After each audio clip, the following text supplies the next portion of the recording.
এবার যদি আমাকে বেটা দাও, আল্লাহ আমার পেটে বাচ্চা আছে আল্লাহ, যদি বেটা হয় আল্লাহ, আল্লাহ গো আমি মানত মানছি, আল্লাহ তোমার সঙ্গে ওয়াদা করছে শুক্রবারের দিন জুম্মার মসজিদে ইমামের হাত দেয়া মিম্বারে চড়িয়া ঢাক বাজিয়া ছেড়ে দেওয়া। এটা কোনো মানত হলো যে ভাই? হ্যাঁ, মোটা হুঁস বেটি ছেলে আর বলে ঢোল বাজাবে ইমামের হাত দেয়া জুম্মার দিন খুতবাতে চড়ে, মানত মেনে নিয়েছে। এইবার আল্লাহর কারিশমা দেখেন, যেদিন ওর 10 মাস 10 দিন জুটেছে, বাচ্চা যখন ধাই ধাই করে হইতে লেগেছে, তো বেটা একবারে গাদাং করে হয়েছে, তো বেটা, তো বেটা দেখে ই খুশি, আহা হা। এবার চট করে দেখছে বেটাই, মনে মনে ভাবছে আল্লাহ ওয়াদা তো করেছি ইমামের হাতে শুক্রবারের দিন ঢোল বাজাবো। এবার যখন করেছে কি কয়েকদিন 10-15 দিনকার বাচ্চা হয়েছে, মা লোকটা হাঁটা চলা করতে পারছে, এদিক ওদিক মানে বেড়াইতে পারছে। এবার তখন মৌলভী সাহেবকে যা বলছে ইমামকে, ইমাম সাহেব আমি তো ওয়াদা করেছি আল্লাহর সঙ্গে, একটা মানত মেনেছি আল্লাহর সঙ্গে ওয়াদা করেছি ভাই, আমাকে শুক্রবারের দিন খুতবা দিতে দিতে আপনাকে মিম্বারে চড়ে ঢোল বাজাতে হবে। বলছে না রে বহিন, আমি পারবো না। যদি গ্রামের লোক মানে গ্রামের লোকের আগা দিকে ঢোল বাজাবো খুতবায় চড়া, গ্রামের লোক আমাকে রাখবে না, মাইরা শেষ করে দেবে, পারবো না। তো আর পাশের একটা গ্রাম আছে, ওই মুলবির কাছে গেছে, তো মুলবিটা খুব চালাক, তো বলছে যে ঠিক আছে ঢোল বাজিয়ে দেবো, কিন্তু 5,000 টাকা লাগবে। ঢোল বাজিয়ে দেবো কিন্তু 5,000, যে 5,000 লাগবে, 7,000 টাকা দেবো, কিন্তু ঢোল বাজাইতে হবে। তার মানে মানত মেনেছি, মানত পুরা করতে হবে, নাহলে বেটা মরে যেতে পারে। তো ঠিক আছে, তুই বলছে একটা বড় ঢাক এনে দিস। তো বাড়কা ঢাক গালা, ছোট গালা ঢোল, বড় গালা ঢাক, নাকি ঢাক গালা একটা এনে দিয়েছে, মেহরাবে রেখে দিয়েছে মসজিদে। ইমাম এখানে খুতবাছে মেম্বারে, আর পাশে রেখে দেয়। গ্রামের লোক সব জুম্মা পড়তে যাইছে, আর মেয়ে লোকটা বলেছে ঢোল বাজাবে তারপরে টাকা দেবো, নামাজ পড়ে বার হবে তখন টাকা দেবো, আমি গেটে কিন্তু টাকা লেগে বসে থাকছি, 7,000 টাকা। বলে ঠিক আছে। মেয়ে লোকটা মসজিদে দুয়ারে টাকা লেগে বসে আছে, খালি নাতি দেখে চোখে ইমামকে। ইমাম খুদবা দিছে আর মন খালি ললকিছে, আল্লাহ কখন খুদবা সারবো যে টাকাটা লিব। এই খুদবা দিতে দিতে গ্রামের লোক জিজ্ঞাসা করছে জুমা পড়তে, হাজি ভাই মসজিদে জিন্দগিতে দেখিনি, বাপ দাদুর মুখে কোনোদিন শুনিনি যে মসজিদে ঢোল থাকে, ঢাক থাকে, আর আজ ফের ঢাক দেখছি, কি ব্যাপার? বলে তোমরা বুঝতে পারবে না যে ভাই। বলে কেন? বলে আজকে এটা মহরমের চান, তো হাসেন হোসেনের কারবলার ওয়াজ হবে, তো ওই লেগে ঢাকটা রেখেছি, তোমরাকে প্র্যাকটিক্যালি মানে জিনিসটা দেখাবো ঢোলটা বাজিয়ে, যে কীভাবে হাসেন হোসেনের কারবলা শহীদ হয়েছিল, ওই লেগা। ও বলছে গ্রামের লোক বলছে ও আচ্ছা আচ্ছা ঠিক আছে, খুব ভালো জিনিস, ভালো। এইবার তখন ইমাম খুতবাতে চড়েছে, ওয়াজ করতে করতে করতে করতে ওয়াজ চলছে রে ভাই, ওয়াজ করতে করতে পাটাম করে ইমাম করেছে কি চট করে ঢাকটাকে উঠিয়ে একেবারে ঘাড়ে করে নিয়েছে, আর ঘাড়ে করে লিয়া এবার করেছে কি এই পাঞ্জরে দিয়েছে দাঁড়াম দাঁড়াম করে দু বাড়িয়া গড়াম, এই মনে দিয়েছে আস্তে আস্তে। আর বলছে কি আল্লাহর নবী বলেছেন তোমরা দুমুখা ঢোল বাজাও না, এক মুখা ঢোলকে বাজাও, এদিকে মারিও না, মানে ঢোলের এদিকে মারিও না, এদিকে মারো, বাজাও হলো। মানে আল্লাহ নবী বলেছেন তোমরা দুমুখা ঢোল বাজাও না, এক মুখা ঢোল বাজাও, দুমুখা ঢোল বাজাতে মানা আছে, ঢোলটাকে রেখে দেয়। এবার তখন মেল একটা ঢোলে তো বাড়ি দিয়ে দিয়েছ, মানে ঢোলে বাড়ি দেওয়া সোয়াল নাকি, কি তখন দিলে যে এদিকে মারো, এদিকে মারিও না। গ্রামের লোক বলছে ঠিকই বলেছে, দুমুখা ঢোল বাজাতে হয় না। এরা রাগারাগি করলো না, ঢোলটাকে রেখা নামাজে দাঁড়িয়ে গেল, নামাজ পড়া ইমাম সাহেব লাগছি বা দৌড়েছে, আর খেলছে, ওকে পায়খানা করা লেগেছে, দৌড়িয়ে যায়, বলছে টাকা দে। মায়া লোকটা তাড়াতাড়ি টাকা বের করে দিচ্ছে, ইমাম সাহেব লেন আপনি তো ঢোল বাজিয়ে দিয়েছেন, আমার ওয়াদা পূরণ হয়ে গেছে, যেটা মানত ছিল মানত পুরা হয়ে গেছে, কোনো অসুবিধা নাই, এই যে আপনি লেন। টাকা দিয়ে দিলে ইমাম খুশি হয়ে গেল, মেয়েটাও খুশি হয়ে গেল। কিন্তু ভাই এরকম আনোখা মানত কেউ মানতে যায় না, এগুলা মানত মানে ঠিক যে ভাই, মেয়ে ছেলে আনোখা মানত মানবে, যে আনোখা মানত মানবে, এই সব মানত মানতে হয় না, আর এই সব মানত মানিও না। এবার কি করেছে আব্দুল মোত্তালেব আল্লাহর কাছে মানত মানছে, আল্লাহ তুমি যদি আমাকে 10টা বেটা দিয়ে দাও, আর কাবা শরীফ আমার হাতে, জমজম কূপ আমার হাতে, আর বেটাটি একদম সান্ঠারাম হয়ে থাকে, আমার কথা মতন চলে, আমি যতদিন বেঁচে থাকবো, তাহলে কোনো লোক মাক্কার কেউ মাস্তানি করতে পারবে না, আর জমজম কূপ আর এই কাবা শরীফ আমার হাতে থাকবে, সবকে মাস্তানিটা দেখিয়ে দেবো, কেউ এসে মোকাবিলা করতে পারবে না। আল্লাহ যেদিন দিয়ে দেবে একটা বেটা তোমার রাস্তায় কুরবানি করে দেবো। এইবার আল্লাহর কারিশমা, দোয়া করেছে, আল্লাহ কবুল। এবার বেটা হইতে হইতে হইতে হইতে হইতে ধাই ধাই করতে করতে 11 বেটা। কোন কিতাবে পাওয়া যায় 13টা বেটা, কিন্তু বলা হয়েছে যেটা জীবনী লিখেছে মাওলানা শফিউর রহমান মুবারকপুরে, যে কিতাবটার নাম হচ্ছে আর রহিকুল মখতুম, ওই মানে কিতাবটাতে লেখা আছে 11টা অরিজিনালের বেটা, কিন্তু 2টা নাম হলো পদবে, ওই পদব নাম 2টা দিয়া হচ্ছে 13 বেটা, কিন্তু অরিজিনালের 11টা বেটা। 11 বেটা যেদিন হয়ে গেল, 11টা বেটা যেদিন হয়ে গেল, সেদিন আব্দুল মোত্তালেব বলছে কি এইবার বেটা তো মানে হয়ে গেল 11টা, তো একটা বেটাকে কুরবানি দিতে নিয়ে যেতে হবে। এবার বলছে বেটারে, বড় বেটাকে বলছে বেটা হারেস, আমি তোমাকে কুরবানি দেব বাবা, তোমার কি মতামত? আমি তো মানত মেনেছি, আল্লাহর কাছে ওয়াদা করেছি, চলো তোমাকে কুরবানি দিয়ে দে। হারেস বলছে, আব্বা তুমি তো হাঁকে কুরবানি দিবে, আমি বুঝতে পারছি, কেন আমি বড় বেটা তো, সব দিনই তোমার ময়া কম হার উপরে, চলো যাও। আর মন খারাপ। মেজগুল বেটাকে বলছে আবু তালেবকে, আবু তালেব তোমাকে কুরবানি দেওয়ার মন করছি, তো কি করা যায়? বলে আমি তো জানি যে বড় কাকে বলবে, ও যদি একটু কচর মচর করতো না হার ঘাড়ে ফেলবে, যে তোকে দেবো, মাজিলকে দেবো, চলো ময়া দয়া তো নাই আমার উপরে, চলো লিয়ে চলো। এই যে ব্যাপার খারাপ। আবুল আহাবকে কইছে, হ্যাঁ রে বেটা ওরা দুজনা তো ডিনাই করে দিলে, তো তোমাকে কুরবানি দিলে হয় না? কইছে আমি তো জানি আব্বা, একজনা দুজনা করে 3 জনের বেলা হার উপরি পড়বে, আমি তো আগে থেকে বুঝতে পেরেছি। এই করতে করতে আবুল আহাব তারপর আব্বাসকে বলছে, জুবাইরকে বলছে, কাসামকে বলছে, কাবাকে বলছে, আমির হামজাকে বলছে, এই করতে করতে করতে করতে দেখছে কেউ রাজি হয় না। বললে রাজি হবে না, এর নামে লাটারি করে দাও, যার নাম উঠবে ওকে নিয়ে যাও।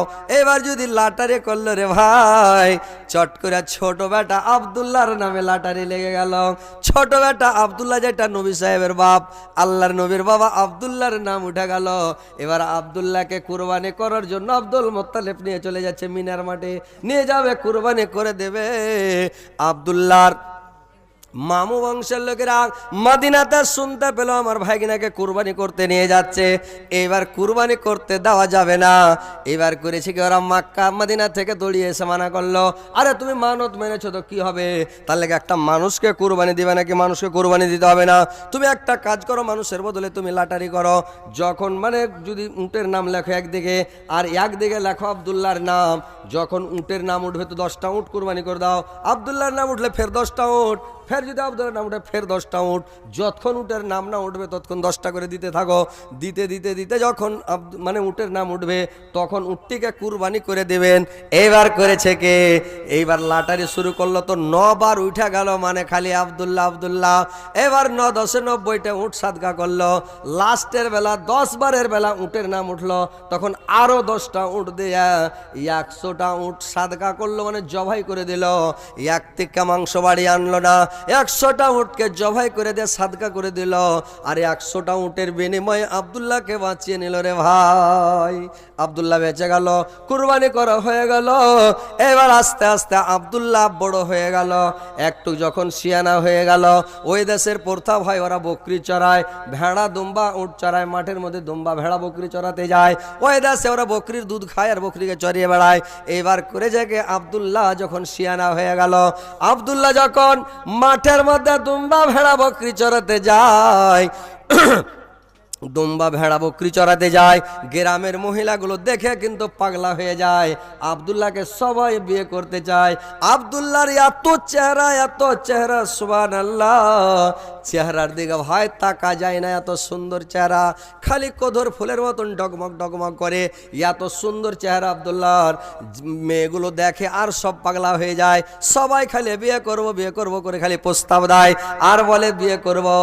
এইবার করলো কে, যখন সব মেয়ে পাগলা হয়ে গেল, বকরিয়া চড়িয়া যখন বাড়ি আসে আব্দুল্লাহ, তখন মেয়েগুলো সব বাড়ির ডিঁড়িতে, কেউ গলিতে, কে রাস্তার ধারে খালি দাঁড়িয়ে থাকে, আর আব্দুল্লাহর দিকে খালি তাকিয়ে থাকে বিয়ে করার জন্য। আর খবর দিতে লাগলো আব্দুল মোত্তালেবের কাছে। আব্দুল মোত্তালেব বলছে আমি গ্রামে বিয়ে দেব না, আর আব্দুল্লাহ বলছে আমি কোনো গ্রামের মেয়েকে বিয়ে করব না। মানুষ একটা কথা বলে ভাই, গার বেটি বলে পোটা পড়ি নাকি, ছোটতে দেখেছে পোটা পড়তে, ও বলে চলবে না, ওনার দাড়ি মুছে পোটা ভরিয়ে দেবে তখন। মানে ওরা গ্রামের মেয়েকে বিয়ে করতে চায় না মানুষ ভালো করে। এবার করেছে কি, আব্দুল্লাহ বিয়ে করবে না। এবার তখন যার মেয়েকে বিয়ে করবে না ও, যার বোনকে বিয়ে করবে না ও, যার ভাগ্নিকে বিয়ে করবে না ও, যার ভাতিজিকে বিয়ে করবে না ও, এই করতে করতে করতে কিছু একটা দল তৈরি হলো। একটা দল তৈরি হয়ে করলো কে, ওই দলগুলো তৈরি হয়ে আব্দুল্লাহকে মারার জন্য মাঠের মধ্যে চলে গেল। আব্দুল্লাহকে কেটে দিবে আর আব্দুল্লাহকে ঘিরে নিয়েছে। একটা কিতাবের মধ্যে পাওয়া যায় ভাই যে একটু দূরে ওয়াহাব বিন জোহরিকে দেখতে পাওয়া যাচ্ছে। ওয়াহাব বিন জোহরিকে দেখার পরে, ওয়াহাব বিন জোহরিকে যখন দেখে নিয়েছে, তখন ওয়াহাব বিন জোহরিকে দেখে আর কাটলো না। যদি একে কাটিস তো চিনে নিবে, আমরা ফেসে যাব, কিন্তু কাটলো না। আর একটা কিতাবে পাওয়া যায় একে যখন আব্দুল্লাহকে ঘিরে নিয়েছে কাটার জন্য, একটা দল কোন দিক থেকে সাদা টুপি, সাদা পায়জামা, সাদা পাঞ্জাবি, সাদা দাড়ি, সাদা ধবধবে, সাদা উটের, সাদা ঘোড়ার উপরে চড়ে আসলো। আর চড়ে এসে করলো কি, কাফেলাটাকে মানে ওই গুন্ডার লোকটিকে, ওই গুন্ডাটিকে ঘেরে নিল। আর ঘেরে নিয়ে সবকে কাতাল করে দিল, কপিয়া কাপিয়া। লোকটি চলে গেল। খানিক দূর থেকে ওয়াহাব বিন জোহরি দেখে আছে। আর ওয়াহাব বিন জোহরি দেখেন এবার বাড়ি চলে গেল। দেখছে ছেলেটা ভাগ্যবান, আব্দুল্লাহ বকরি চড়িয়ে সন্ধ্যার টাইমে বাড়ি চলে গেল। ওয়াহাব বিন জোহরি বাড়ি যে এবার করেছে কি, বাড়ি স্ত্রীকে ডাক দিচ্ছে, এরে আমিনার মা, এ আমিনার মা, কোথায় আছিস, তাড়াতাড়ি এখানে আয়। আমিনার মা দৌড়িয়েছে কি যে আমিনার বাপ বললে, শোন রে, মক্কা নগরেতে একটা আমি মানে ছেলে দেখে আসলাম। ছেলেটা কঠিন ভালো, খুবই সুন্দর, ছেলেটা খুব ভাগ্যবান ছেলে। ওই ছেলেটাকে যদি জামাই করে আমার বেটি আমিনার সঙ্গে যদি বিয়ে দেওয়া যায়, খুবই ম্যাচিং হবে, খুব মানাবে। মানে আমার আমিনা যেমন সুন্দর, ওরকম ওই মানে আব্দুল্লাহ ছেলেটা খুব সুন্দর, মোত্তালেবের বেটা। তো কি করা যায়? বলে মানে বেজি, বলে হ্যাঁ। বলে ঠিক আছে যাও। আরবে পড়তে হলো ভাই। আচ্ছা, আপনার কি দেশে মানুষ বলে যে, মানুষ কয় যে নুনে তেলে কম, মানে ভালো খেবের মন তো নুনে তেলে কেন কম, নাকি? ফার্স্টে বললাম যে ভাই একটা লাল চা দেন, গলাটা আঠা হয়ে আছে, কিন্তু এখন পর্যন্ত আপনাদের লাল চা পৌঁছিল না, নাকি? এটা লাল চাগুলো দেন, গলাটা ফেরে হোক, তাহলে তো শুনবেন মজা মেরে, নাকি? গলা খালি প্যাড় প্যাড় করছে, বুঝতে পারছেন? একটু খুঁকলেই বুঝতে হয় যে মুলি সাহেব চা খেবে। তো আপনারা একটু চাগুলো নিয়ে আসেন, লাল চা, নেমু টেবু দেবেন না, বুঝতে পারলেন? আর বিট লবণও দেবেন না, খালি এমনি শ্যাম্পুর লাল চা নিয়ে আসেন একটু দেন, বুঝতে পারলেন? না তো গলাটা খারাপ হয়ে গেছে ভাই, আঠা হয়ে গেছে। হ্যাঁ হ্যাঁ, শ্যাম্পু ফের দিয়েন না, তখন ওই কে বলে বহুকে লাল চা বানাতে কয়েছে, দেখেছি করতো গে বহু, একটু আদা পাদা দিয়ে বানাইস চা গালা, খাইতে মজা লাগবে। মোটা হুঁস বহু করেছে কি, আদা আর পাদা কয়েছে, তো মোটা হুঁস তো ই তখন করেছি একটু আদা বাইটা দেখে চায়ে দিয়ে, তখন কয়েছে একটু পাদা দিতে গেছে, তো পাদা দি ও হাঁড়ির উপরে চড়ে তখন পাত দেখেছে। তো এমনি সুখা থেকে আর পাদা হয়, জোর করে কুথা পাত দেখেছে, একটু ওর সাথে লাদা বাড়িয়ে গেছে, চা বানিয়ে হয় না ওর শাশুড়িকে দিয়ে, ওর শাশুড়ি চা খেতে খেতে গেছে হাগে, চা কিনে এরকম করছে কি, ল্যাট ল্যাট করছে, আর কোন রকম সেন্ট লাগছে গে। কইছে বিমা কই না শরমের কথা, কইছে কেনে কি শরমের কথা কহা, কইছে বিমা তুমি যে কইলে একটা আদা পাদা দিস, তো একটু আদা দিন দিয়া, আমি কইছি যে একটু পাদা গালা দি, তো পাদা দিতে গেছি, তা পাদার সাথে একটু লাদা বাড়িয়ে গেছি, ওইগুলা দিয়ে চা বানিয়ে চলে এসছি। ওই লেমনটি বলা লে চালে ধরে খাবা, এরা চা দিবে না কুমোটির লোক। এবার তখন কি করেছে, ওইরকম চা দে দেয়, তো ওইরকম ওই আদা পাদা দিয়ে চা বানাতে যায় না, বুঝতে পারলেন? তো দুনিয়া তো দুনিয়া ও আমার আল্লাহ, जिसमें রাখা যে জান, সবই যেতা আমার দায়ার দান, দুনিয়া তো দুনিয়া। পাখির কালো রব, ঝর্নার পানি, ফলে ফলে ফরওয়াগান, সব যেতা আমার দায়ার দান, দুনিয়া তা দুনিয়া। নেমুটা মধ্যে দিস না রে ভাতিজা, দুনিয়া তা দুনিয়া।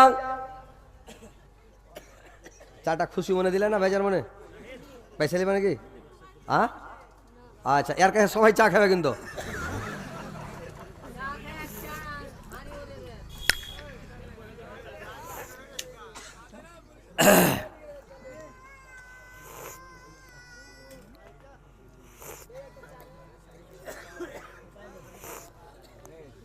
আগা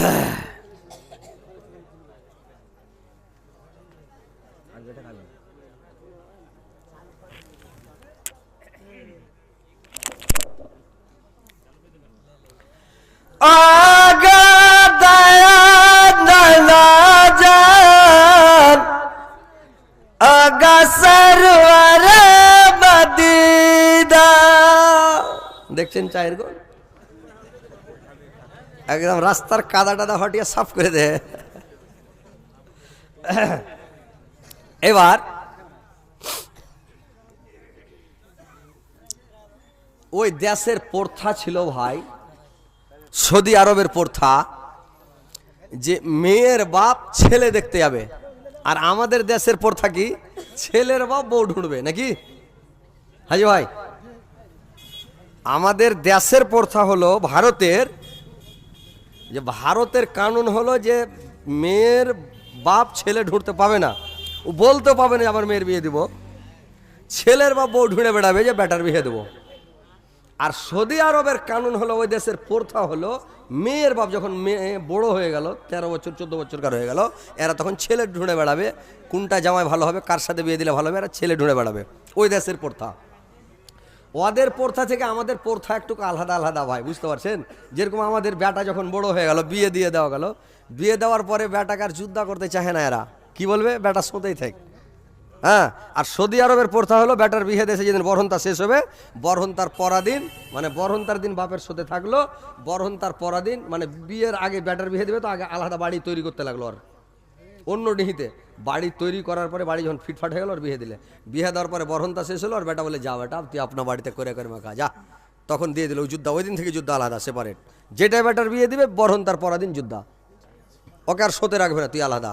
আর আমাদের মধ্যে যুদ্ধ করবে না, মানে এরা সাথেই রাখবে, মানে এদের নিয়ম নীতি আলাদা। যেমন আর একটা নিয়ম নীতি আলাদা, ওরা স্ত্রীকে বলবে হারে তুই তো একাই, তো আর একটা বিয়ে শাদী করবো রে, বলে হ্যাঁ করো। আর একটা বিয়ে দিল, দুটা স্ত্রী হলো, তারপরে বলছে আরে দুটা তো করলাম, তা আর একটা করবো কি, বলে হ্যাঁ কোনো ব্যাপার নেই করো। আর একটা বিয়ে করলো, তিনটা যখন স্ত্রী হয়ে গেল, বলে আর একটা তো ছিল রে, মানে যেটা কোটা ফুল করে দিলে ভালো হতো, নবীর সুন্নাত 4টা স্ত্রী, তো 4টা করলে বেশি ভালো হয়, করবো গন্ডা জুটিয়ে দিই, 1 ঘন্টা হয়ে যাবে, হ্যাঁ করো কোনো ব্যাপার নাই চলো করে লে 4টা। আর আমরা যদি স্ত্রীকে বলি আরে তুই তো একটু কমজোর হয়ে আছে, তো বিয়া শাদী একটা করবো রে, হ্যাঁ আমি মরে গেছি, গায়েব হয়ে গেছি, বিয়া করবে তুমি, যতদিন আমি বেঁচে আছি বিয়া করতে দেবো না। ওই একটা মেয়া লোকের দম বার হয় না, তো মরার মতন হয়ে গেছে, ধুক ধুক করছে দম, তো আর স্ত্রী ওর পুরুষটা কইছে হারে তুই তো এরকম হয়ে গেলে, আর মেলা দিন থেকে পড়ে আছে, তার কত সহ্য করে থাকবো, তো বিয়া শাদী হলে একটা করি, তো কি করব, কইছে কি করবো, যে আর ভালো হওয়ার উম্মেদ লাগে না, তো তাই না, কইছে দেখো যদি ওরকম হয় তো একটা করো, মানে খুব টাইনা টিনা কইছে একটা করো। তো আর পুরুষ কইছে আচ্ছা ঠিক আছে, দেখে লাহারি গালা দে তোরে, ছেলে পেলে একটু লাহারি দে তো, খেয়েটা বাড়াই যদি ঢুঁড়ে খুঁজে পাই। লাহারি খাওয়া যখন হয়েছে তখন কইছে এই জি আর বাপ শুনো, কইছে কি, কইছে আর শরীর একটু সুস্থ লাগছে জি, তুমি এখানে যাও না, থামো। কোন মোটা হুঁস কহ তো, 1 ঢুকার মধ্যে ভালো হয়ে গেল, সতীনের কত ঝালাস, এই কইছে হার জি শরীরটা আর একটু ভালো লাগছে, তো থামো এখানে যায় না, দিয়া আর বিহা করতে যেতে দিবে না। এই কইছে কেন রে তুই যে অর্ডার দিলি বিহাটা করি, কইছে না এখানে যায় না তুমি, তোমাকে বিহা করতে এখানে দিব না, যতক্ষণ আমি বেঁচে আছি বিহা করিও না, তোমার হাড় খাবো মাছ খাবো, ডুগডুগি বাজিয়ে ছেড়ে দেবো, বুঝতে পারছেন? মানে বেটি ছেলে বিহা করতে দিবে না আমাদেরকে, বলছে বিহা করিও না যতদিন বেঁচে আছি, এরকম হয়েছে লোক নাকি। তো সৌদি আরবের প্রথা হলো 4টা বিয়ে করেন, কোনো বাধা নাই। একটা যার স্ত্রী আছে ও আর বাড়িতে কেউ কুটুমতালি করবে না, লোকটা খুব কঞ্জুস। 2টা করে তো বলবে লোকটা ভালো, 3টা করে তো বলবে যে লোকটা আরো ভালো, 4টা করে বলে লোক দেল খোলা, সবার বাড়ি সবাই কুটুমতালি করবে। তো এইভাবে ওই দেশের হলো প্রথা, তো এই দেশের প্রথা এইভাবে ভাবে প্রথাটা চলে আসছে। তো ওদের প্রথা আলাদা, আমাদের প্রথা আলাদা। এবার আমেনার বাবা চলে গেল আব্দুল মোত্তালেবের বাড়ি, কিন্তু আব্দুল মোত্তালেব আর ওয়াহাব বিন জোহরি দুজনে হলো বন্ধু, বুঝতে পারছেন? গল্প করিয়েন না আপনারা, চালা করিয়েন না, এরা হলো 2 বন্ধু। আব্দুল মোত্তালেব ছোটকালের বন্ধু, আব্দুল মোত্তালেব আর ওয়াহাব বিন জোহরি এরা ছোটকালের বন্ধু। তো 2 জন এবার বন্ধুর বাড়ি যা বলছে বন্ধু আপনার সঙ্গে তো আমার বাচপানিতে কথা ছিল যে আপনার সঙ্গে একটা কুটুম তালি করব, রিশতেদারি করব। হয় আপনার ছেলে আমার মেয়ে, না আমার মেয়ে আপনার ছেলে, কিন্তু ভাঁজে মিলেনি, মানে মেট খায়নি, কুটুম তালি হয়নি। তো আজকে আপনার ছেলে আব্দুল্লাহর সঙ্গে আমার একটা মেয়ে আছে, তার নাম হচ্ছে আমেনা। তো চলো আমেনার সঙ্গে বিয়েটা দাও। যদি দেখো যদি আমার মেয়ে আমিনাকে পছন্দ হয় তো আমেনাকে বউ বানিয়ে নাও, চলো আমেনার সঙ্গে বিয়ে দিয়ে দাও। আর যদি তোমার পছন্দ না হয় বন্ধু, তাহলে কোনো ব্যাপার নাই, চলেন আমার মেয়েটাকে দেখেন। এবার তখন করলো কে? আব্দুল মুত্তালিব ওয়াহাব বিন জরির সঙ্গে চলে গেল মদিনা। আর মদিনাতে যাওয়ার পরে রে ভাই, মদিনাতে যখন চলে গেল, মদিনাতে যাওয়ার পরে করেছে কি, আমিনাকে দেখলো ওয়াহাব বিন জহরির বাড়ি থেকে, দেখছে আমিনাকে, সুবহানাল্লাহ, আমিনার এত চেহারা ফেটে পড়ছে, চেহারার দিকে তাকা যায় না। যেমন সুন্দর আব্দুল্লাহ নবীর বাবা, ওইরকম সুন্দর নবীর মা আমিনা। আমিনা এত সুন্দর বলার শেষ নাই। এবার আব্দুল মুত্তালিব বলল, ঠিক আছে বন্ধু, আপনার মেয়েকে আমি বৌমা করব, বউ বানাবো। আমি কথা করলাম, ওয়াদা করলাম, কথা দিলাম, তুমি বিয়ে ডেট তারিখ করো, দেখা দেখে আর চলবে না, একবারে ডাইরেক্ট বিয়ে নিয়ে আসবো, মুখ তারিখে বিয়ে। এবার আব্দুল্লাহকে নিয়ে আসলো, অত তারিখে নে বিয়ে দিয়ে নিয়ে চলে গেল রে ভাই, বিয়ে দিনে চলে গেল। এবার থাকতে থাকতে কিছুদিন পর,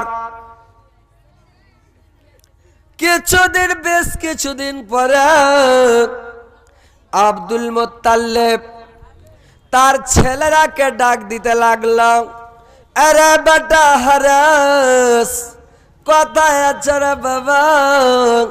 আরে বেটা আবু তালেব, আরে বেটা আবু লাহাব, আরে বেটা আব্বাস, আরে বেটা জুবার, আরে বেটা কসম, আরে বেটা কবাং, আরে বেটা আমির হামজা, আরে বেটা আব্দুল্লাহ, তোমরা কোথায় আছো বাবা? সবাই আমার কাছে চলে এসো রে দোন। 11টা বেটা সবাই আব্দুল মুত্তালিবের কাছে চলে আসলো।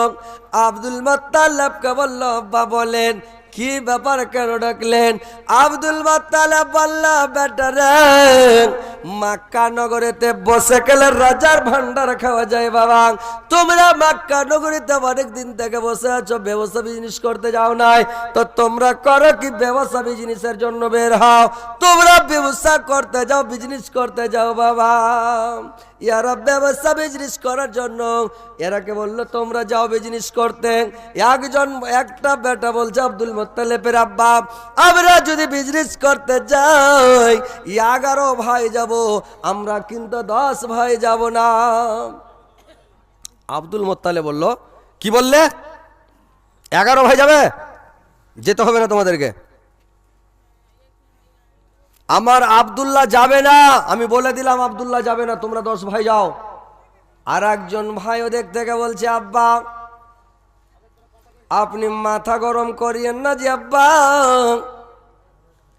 এতদিন আব্দুল্লাহ ছোট ছিল, তাকে খেটে কামিয়ে বড় করলাম, খেটে কামিয়ে খিলিয়ে তাকে বড় করে তার বিয়ে শাদী দিলাম, সংসার হয়েছে, তার ফ্যামিলি হয়েছে। আব্দুল্লাহকে নয় বসে খিলালাম, কিন্তু আমরা আব্দুল্লাহর স্ত্রী যে হয়েছে আমেনা, তাকে কে বসিয়ে খিলাবে? আমরা কিন্তু এটাতে রাজি নাই। গেলে 11 ভাই যাব, 10 ভাই যাব না। আর এক ভাই বলছে, আব্বা আপনি আমাদের সঙ্গে পাঠিয়ে দেন, আপনার ছেলেদের মধ্যে ভাঙুন লাগাইয়েন না, আপনি রাজবাড়ি, আপনি রাজা যান, আপনি পাঠিয়ে দেন আব্বা। আব্দুল মুত্তালিব বলল, বেটারা তোমরা জানো না বাবা, আমাদের বংশের একটা অসুখ আছে, আমাদের বংশের একটা বেমারি আছে বাবা, আমাদের বংশের একটা বাসুক আছে, স্ত্রী যদি গর্ভবতী থাকে বাবা, স্ত্রীকে গর্ভবতী রেখে যদি শামসেরিয়া বিজনেস করতে যায় সে আর ফিরে আসে না। আমার বৌমা আমেনা 2 মাসের গায়ে ভারী আছে, যদি আমার আব্দুল্লাহকে নিয়ে যাও হয়তো আমার আব্দুল্লাহ ভবিষ্যতে আর ফিরে আসবে না বাবা। এটা আমাদের বংশের পরম্পরা চলে আসছে, আমাদের বংশে স্ত্রী গর্ভবতী রেখে কিন্তু ফিরে আসে না বাবা, নিয়ে যায় না।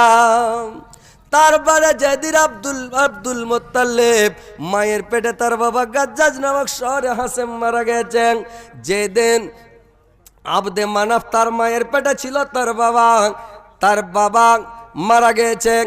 তার বাবা যখন তার মার পেটে ছিল তার বাবা মারা গেছে, এরকম ভাবে চলে আসছে। যখনই মানে শামসিরিয়া যাবে আর ফিরে আসে না। আব্দুল মুত্তালিব বলল, বাবা তোমরা আবার আব্দুল্লাহকে নিয়ে যেও না, এরা কোনো মতে মানবে না, জিদ করে বেরিয়ে গেল। দেখেন ভাই, ভাইয়ের মতন পৃথিবীতে দোষও নাই, তো ভাইয়ের মতন পৃথিবীতে দুশ্মনও নাই নাকি? ভাই খুবই দোষ, খুবই দুশ্মন। মানে কেউ বলে ভাই হলো মালের দুশ্মন, জানের দোষ। কেউ যদি খালি আপনাকে মেরে দেয়, ভাই শুনে লে যাহার ভাইকে মেরেছে, ইয়ার খুন আর থামবে না। কে মারলে রে? চল দেখি কে মারলে, চল তো দেখে ধরে কোন শালার এত বড় কলজারে, দেখি রে চতরে সবটি ব্যাপারে গেল হড়িয়ে রে, চল দেখবো শালাকে নাকি, বাড়িয়ে গেল। কিন্তু যদি এক ভাই খেতে না পায়, এক ভাই খুব ভালো খাচ্ছে, মাছ মাংস দুধ দহি খাচ্ছে, কিন্তু জানে দয়া হবে না যে ভাইকে এখানটা মাছের পিস গালা দিয়ে বেটাই, বলে তোর দাওয়াটা ভালো হয়েছে, সেই আপনা মনে জিদ করে বিয়ে করেছি, খাতে জিদ করে ভাইকে এখানটা পিস গেলা মাছের দিয়ে বেটাবে না, এই খাচ্ছে, এর পয়সা হয়েছে তে পয়সা হয়েছে ফেলে দিচ্ছে, তাও কিন্তু ভাইকে দিবে না। এই যে মালের দুশ্মন, ই পয়সাওয়ালা হয়েছে, আরো পয়সাওয়ালা হওয়ার চেষ্টা করছে, ই গাঁড়াই ঢুকছে, মানে গরিব হয়ে যাচ্ছে, পেট খেটে লোকের বাড়ি গেছে, বলে তুই আরো গাঁড়াই ঢুক, মানে ওকে করবে না। কিন্তু জানের দোষ, যখন কোন কাজে লেগে ভাই কাজ দিবে। এরা 10 ভাই জিদ ধরে লেছে, নিয়ে যাবো আব্দুল্লাহকে। আব্দুল মুত্তালিব বলছে না নিয়ে যাও না, বলে না নিয়ে যাবো। এবার আব্দুল মুত্তালিব বলল, ঠিক আছে বাবা, যখন তোমরা নিয়ে যাবে নিয়ে যাও। ওর বড় বেটা হারেসকে ডেকে বলল, এরে বেটা হারেস, শুনো বাবা, আবার ছোট ছেলে আব্দুল্লাহ জীবনে কোনো দেশ বিদেশ থাকেনি রে বাবা। আমার আব্দুল্লাহ বিদেশের মুখ দেখা নয় বাবা, আমার আব্দুল্লাহকে তোমরা আমার কথা মানবে না, যখন জিদ করে নিয়ে যাবে। ঠিক আছে বাবা, তোমরা নিয়ে যাও। আরে বেটা হারাস, আমি তোমার হাতে ছবি দিলাম আমার আব্দুল্লাহকে, তোমরা যখন রাস্তায় চলবে বাবা, আমার আব্দুল্লাহ যদি পানি পান করতে চায় তোমরা তাকে পানি পান করিয়ে দিও বাবা। আরে বেটা হারাস, আমার বেটা যদি খেতে চাই আব্দুল্লাহ, আমার আব্দুল্লাহকে তোমরা খানাগুলো গিলিয়ে দিও বাবা। আমার কলজার টুকরা, আমার ছোট ছেলে, আমার নয়নের পুতুল, আমার ছেলেকে ছেড়ে আমি কোনদিন থাকি নাই, আমার ছেলে আমাকে ছেড়ে থাকে নাই। ভাইরে, আমার ছোট বেটার উপরে প্রত্যেক মানুষের ময়া। এইবার আব্দুল মুত্তালিব ছেলেরাকে উৎসাহ করে বলছে, বেটারে আমার আব্দুল্লাহর কোনো কষ্ট না হয় বাবা, আমার আব্দুল্লাহ বাড়ি এসে যেন আমাকে বলতে না পারে আম্মা আমার ভাইয়ের আমাকে খেতে দেয় নাই, আমার ভাইয়ের আমাকে মাঠের মধ্যে বা বিজনেস করতে বিদেশে গিয়ে আমাকে কোনো আমার অসুবিধা করেছে, আমার ছেলে আমার কলিজার টুকরা যারা আমাকে না বলতে পারে রে বেটা। তোমরা যখন রাস্তায় যাবে